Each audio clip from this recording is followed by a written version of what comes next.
Mi nombre es Jennifer Alvarado y esta es la presentación de mi tarea número 4. En este caso estaríamos hablando como tema número 1, que es la cultura, y tenemos que como concepto principal, que es un conjunto de conocimientos, costumbres, valores que caracterizan a una sociedad y se transmiten de generación en generación. En este caso realicé una comparativa entre Guatemala y Japón. Por ejemplo, las creencias, las costumbres, tradiciones, valores, el lenguaje, la gastronomía y la manera de vestir serían totalmente diferentes. Por ejemplo, respecto a las creencias, en Guatemala estaríamos manejando mayormente el catolicismo y los protestantes. En Japón, como tal, no se maneja una creencia, sino que es una combinación de muchas creencias en las que se basan para su vida diaria, para los valores que los representan. En cuanto a las costumbres y tradiciones, por ejemplo, tenemos como ejemplo la puntualidad. En Guatemala venimos manejando lo que vendría siendo la hora chapina, que está muy arraigada prácticamente a parte de nuestras costumbres. En Japón esto pues viene siendo más riguroso, la puntualidad es muy importante para ellos. Estas son algunas de las diferencias. Por ejemplo, también la manera en la que se trata a una persona acá en Guatemala. Normalmente a un desconocido, a un adulto, lo tratamos de usted, más el nombre de la persona. A diferencia que en Japón, ellos normalmente pues lo que realizan es que tratan a las personas que no conocen por medio de su apellido, porque es representación de respeto. También las tradiciones, por ejemplo, el festival, manejan muchos festivales en Japón.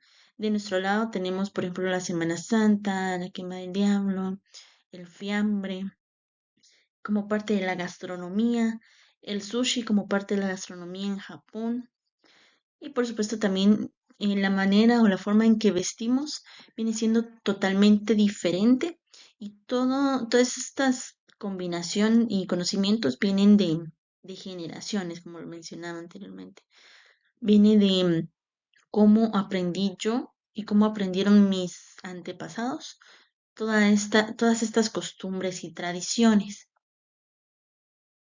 Como segundo tema tenemos la estructura social, que en concepto sería la forma en la que los individuos de una misma comunidad se relacionan e interactúan y establecen con sus acciones las normas y costumbres de la sociedad.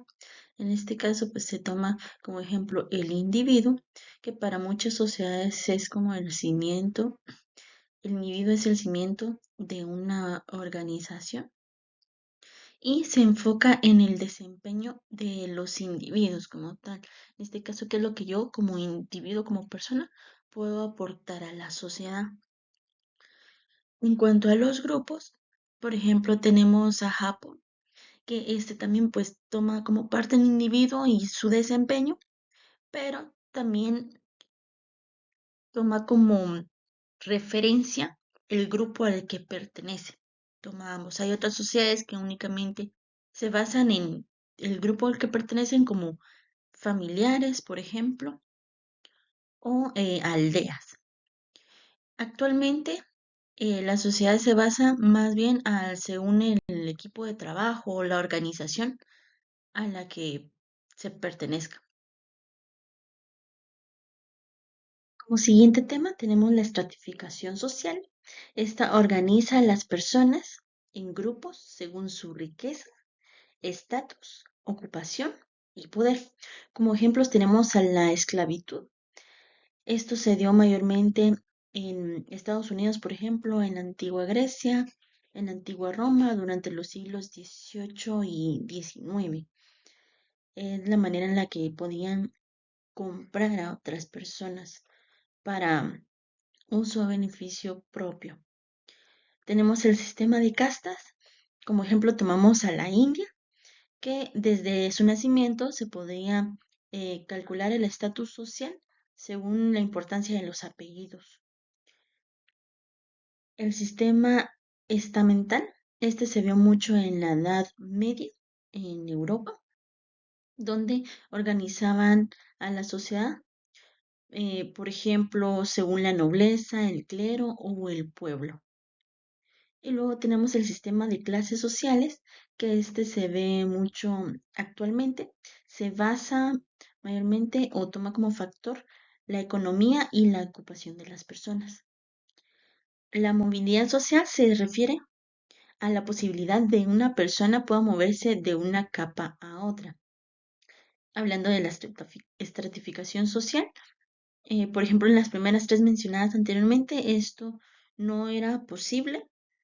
En el sistema de clases sociales sí es posible realizar este cambio o esta movilidad porque va a ser acorde a la economía, como mencionaba, y a la ocupación.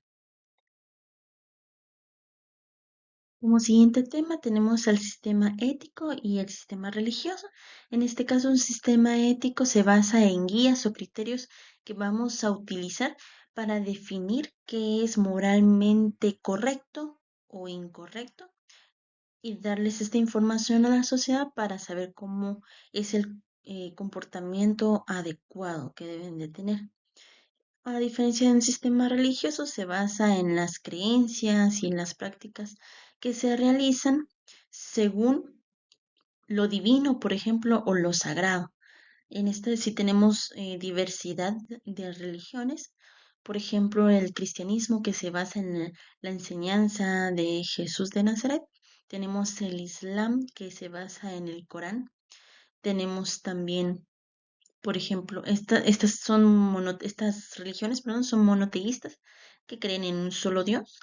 También tenemos el budismo que creen en varios dioses, son politeístas en este caso. Tenemos el hinduismo, que se basa más bien en un estudio filosófico de la vida, y la enseñanza de Buda. Como último tema tenemos la cultura y los negocios. En ellos nos basamos en la distancia del poder, que tenemos como concepto que los miembros menos poderosos de la sociedad aceptan y esperan que el poder se distribuya de forma desigual.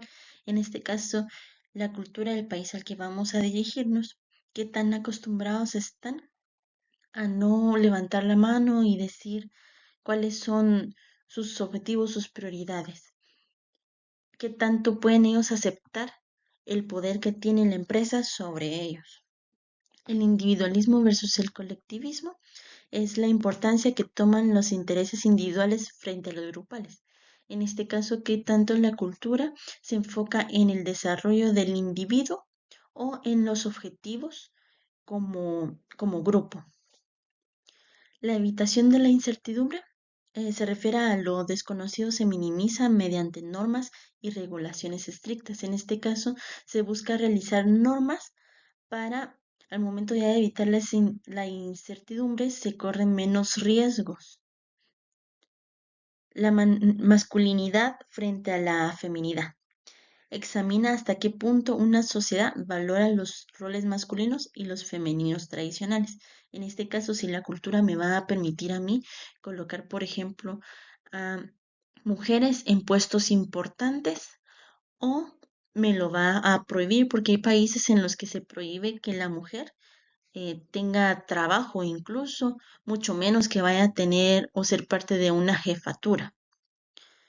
La orientación a largo plazo versus a corto plazo. Esto se refiere a que considera el grado en que una sociedad actúa para promover objetivos a corto plazo de- determinando las metas a largo plazo y viceversa.